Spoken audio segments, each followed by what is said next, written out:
Tem alguém na linha aí? Alô? Alô, Olavo? Sim. É o Marcelo de São Paulo? Marcelo, tudo bem? Tudo bem. Eu tenho uma pergunta.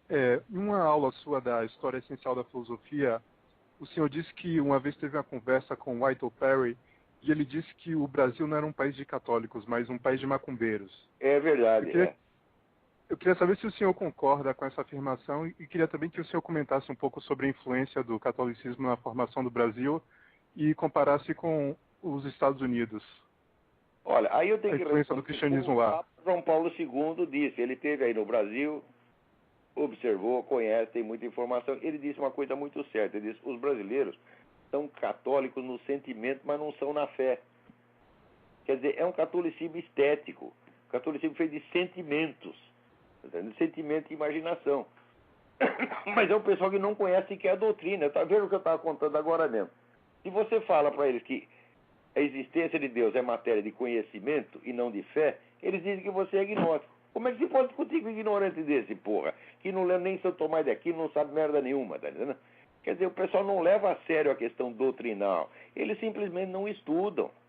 Então ficam os caipiras que se escandalizam com qualquer coisinha que não parece com aquilo que eles imaginam que é o catolicismo. Você veja, o nosso Gilberto Freire também já observava que o catolicismo brasileiro é um catolicismo estético. E leia lá o livro famoso livro do Mário Vieira de Mello, O Problema do Estetismo no Brasil, que é um clássico esse livro, né? Você vê que a civilização brasileira é estética e lúdica. Os pessoal só ligam para o que é sentimento, impressão e divertimento. Todo mundo quer se sentir bem. Eles não levam as coisas a sério. Eles não acreditam em realidade. Para eles é tudo sonho, brincadeira, carnaval. Então como é que pode ser católico assim? Por exemplo, o brasileiro você não pode falar da morte. Eu digo, a primeira coisa que a igreja recomenda é que você se lembre que você vai morrer, né? Eu, assim, os meus alunos lá do Seminário de Filosofia, o primeiro exercício que eu dou para eles é eles escreverem o seu próprio necrológio. Quer dizer, faz de conta que tu morreu e conta a tua vida. Tá certo? Então, eu faço exercício para as pessoas lembrarem de olhar a vida à luz da morte. Porque a morte, para o cristão, é o começo da verdadeira vida, que vai ser ou uma vida infernal ou uma vida muito melhor. Tá certo? Então, nós nunca sabemos. Nenhum de nós tem garantia. Né? Nenhum de nós tem carteirinha de sócio remido do céu, que já chega lá, né? Sai daí, São Pedro, deixa, vai entrando, né? Só o Lula tem isso, né? Nós não, nós ficamos na dúvida até o último momento. Porque você pode achar que você é muito lindo e gostoso, mas a opinião de Deus é outra. Tem outro cara que acha que lá é o maior pecador, está o tempo todo fazendo penitência, batendo no peito, e Deus está achando ele lindo. Né? Então, né, Deus não pensa que nem nós, tá? Ele entende coisas da gente que a gente não sabe, ele sabe a nossa verdadeira história íntima, que nem a gente sabe. Tá? Então, às vezes você está pensando que você está no pecado, não está tanto, e você está achando que está santo, também não está. Deus tem a objetividade total, nós não temos. Né? Então, eu acho que, e sobretudo, se você vê a igreja no Brasil foi totalmente corrompida por esse negócio de teologia da libertação. Pensar que a teologia da libertação acabou, mentira, ela continua mandando aí. Os mesmos caras que não são porta-vozes oficiais do negócio estão contaminados pela coisa. E os que não estão, os conservadores, vão tudo para coisa que nem Legionário de Cristo, meu Deus do céu. Hã? Por que o sujeito vai no Legionário de Cristo? Você pergunta a pessoa, por que você gosta disso aí? Ele diz, não, a gente lá está tão bem, minha família está tão bem, minha mulher está tão bem, meus filhos estão tão bem. Eles querem se sentir bem, os desgraçados, porra. Então toma pico, dá o cu. Você está entendendo? Mas não vai num treco desse, porra. Você está entendendo? Quer se sentir bem, né? Vai fazer alguma putaria, se o programa você quer se sentir bem, meu filho. Porra, quem disse que a igreja foi lá para você se sentir bem? Não é para você se sentir bem. Eu nunca me sinto bem. Eu vou lá confessar meus pecados pro padre, embora o padre não está me vendo, eu estou lá morrendo de vergonha. Como é que eu vou me sentir bem numa hora dessa? Hã? Você vai pensar, você assistiu A Paixão de Cristo? Vai lá, eu estava vendo outro dia um documentário, né, num sujeito, um cientista que está, a partir do lado do Santo Sudário, está tentando reconstruir, né, a aparência física de Cristo, né? Então, na hora que aparece que ele consegue filtrar as marcas de sangue, Você vê, não tem um centímetro no corpo de Jesus que não esteja ferido, com aquele chicote que tem aquelas pontas. Um negócio absolutamente macabro. É isso, os caras querem se sentir bem. Você está vendo lá, vendo Jesus Cristo tomando porrada e está se sentindo muito bem. Quer dizer, vocês querem autoajuda. Vocês querem esse negócio adocicado, isso é uma vergonha. Agora, aqui, eu não vejo isso entre os cristãos americanos, embora tenha uma parte que é assim. Mas, em geral, não é o que eu vejo. Eu vejo que as pessoas aqui, elas têm consciência moral e se preocupam muito de se o que elas estão fazendo é certo ou errado. Todo americano discute isso. Faça a coisa certa. Qual é a coisa certa? Nós não sabemos. Em cada situação você tem 5, 6, 7, 8 alternativas, todas confusas, e você tem que usar a cabeça, tem que se preocupar. Não é sentir-se bem, é preocupar-se. Você está entendendo? Ter a consciência moral, ter consciência moral é ter consciência culpada.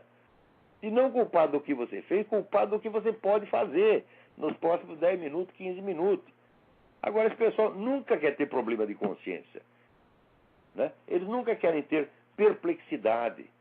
Eles nunca querem ter dúvida. Né? Então, tu está entrando na igreja como que tá tomando um pico. Né? É para se sentir bem. Então, olha, vocês vão logo para um clube de sadomasoquismo, leva lá umas porradas, que é o que vocês merecem, tá entendendo? Então, vamos lá. Só mais uma coisa. Diga.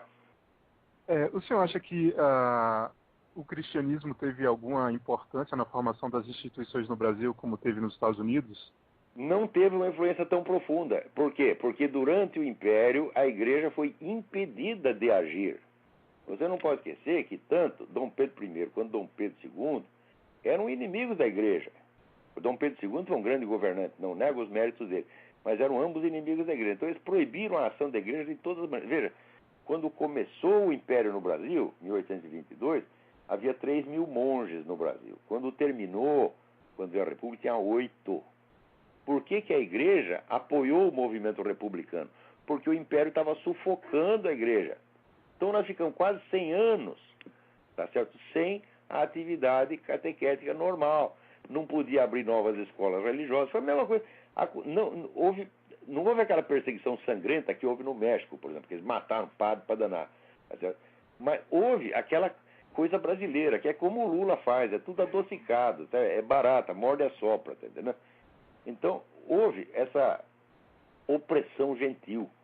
Né? Não se matava ninguém, não se surrava as pessoas, mas lentamente ia expulsando, boicotando, calando a boca, tomando as escolas, não deixando agir. Então, a igreja no Brasil foi cortada durante quase 100 anos. Mas isso era uma coisa que já vinha desde o período colonial, né? Os bandeirantes perseguiam os jesuítas também. Os jesuítas sempre tiveram dificuldade aqui, porque tinha já aquele negócio do Marquês de Pombal, tá certo? Que botou os jesuítas para fora, né? Olha, cada sujeito pensa cada idiotice. Não, tem que botar os jesuítas para fora, para daí poder inaugurar uma época de ciência e racionalismo. Fala, ai, meu saco, os únicos caras que faziam ciência em Portugal eram os jesuítas, o homem botou tudo para fora. É um idiota, Marquês de Pombal era um cretino. Tá? Então, é claro que aqui eles tinham um pouquinho mais de liberdade do que tinham na metrópole, mas mesmo assim a coisa não foi brincadeira. E quando veio o Império, daí acabou mesmo. Tá certo? Depois, na República, eles tiveram um pouquinho, puderam respirar um pouquinho, mas também não foi grande coisa, não. Então, olha, a penetração do cristianismo no Brasil foi muito deficiente, muito superficial e periférica. Por isso que ainda tem essa mania da religião afro, tá certo? Que aqui não tem. Aqui você vê, tudo quanto é preto aqui é protestante ou é católico, porra. Né? Os pastores protestantes aqui, quase todos eles são pretos. O padre da minha igreja é preto. Né? Vou lá na igreja São José, está lá o padre que é preto. Então, agora, no Brasil, os caras botaram essa ideia. Ah, você é preto, então você tem que seguir a religião afro. Eu digo, por quê? Quer dizer, a religião vem no código genético, você é escolhida pela sua raça. Que ideia mais imbecil? Aliás, racista. Tá certo? Então,